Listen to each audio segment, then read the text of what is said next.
The read aloud for this week is Last Stop on Market Street. Words by Matt de la Peña. Pictures by Christian Robinson. CJ pushed through the church doors, skipped down the steps. The outside air smelled like freedom, but it also smelled like rain, which freckled CJ's shirt and dripped down his nose.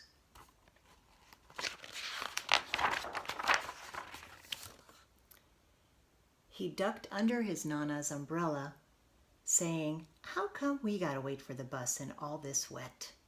"Trees get thirsty too," his Nana told him.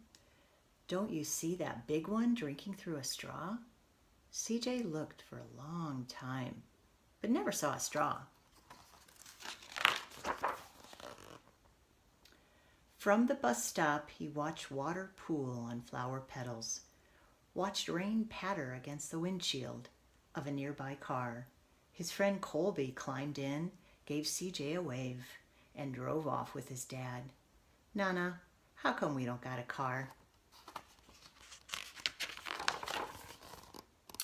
"Boy, what do we need a car for? We got a bus that breathes fire and old Mr. Dennis, who always has a trick for you." The bus creaked to a stop in front of them. It sighed and sagged, and the doors swung open.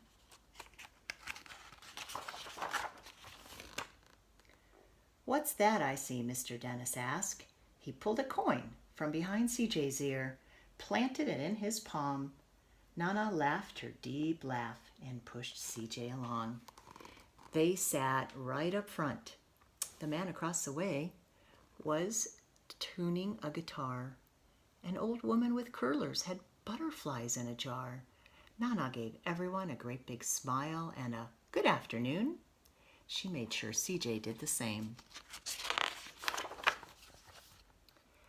The bus lurched forward and stopped, lurched forward and stopped. Nana hummed as she knit. "How come we always gotta go here after church?" CJ said. "Miguel and Colby never have to go nowhere." "I feel sorry for those boys," she told him. "They'll never get a chance to meet Bobo or the Sunglass Man.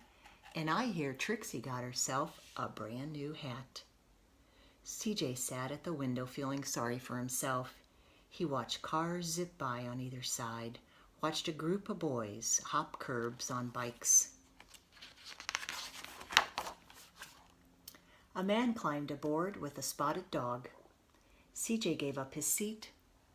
"How come that man can't see?" "Boy, what do you know about seeing?" Nana told him. "Some people watch the world with their ears." "That's a fact. Their noses too," the man said, sniffing at the air. "That's a mighty fine perfume you're wearing today, ma'am." Nana squeezed the boy's hand and laughed her deep laugh. Two older boys got on next. CJ watched as they moved on and stood in back. So you have to look at the picture here to understand what technology they have with them. CJ watched as they moved on and stood in back. "Sure wish I had one of those," he said. Nana set down her knitting. "What for? You got the real thing sitting across from you. Why don't you ask the man if he'll play us a song?" CJ didn't have to. The guitar player was already plucking strings and beginning to sing. "To feel the magic of music," the blind man whispered, "I like to close my eyes." Nana closed hers too. So did CJ and the spotted dog.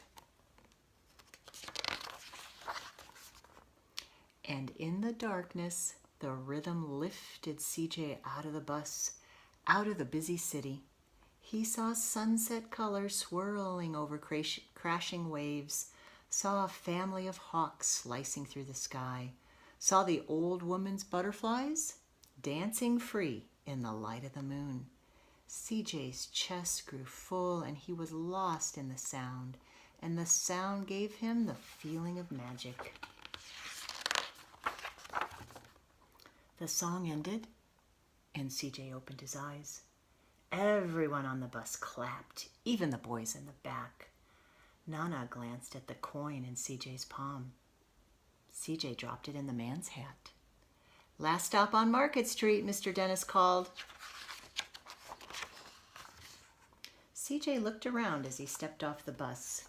Crumbling sidewalks and broken down doors, graffiti-tagged windows and boarded-up stores. He reached for his Nana's hand. "How come it's always so dirty over here?" She smiled and pointed to the sky. "Sometimes when you're surrounded by dirt, CJ, you're a better witness for what's beautiful." Oh boy, is that a powerful statement. Lots to think about there.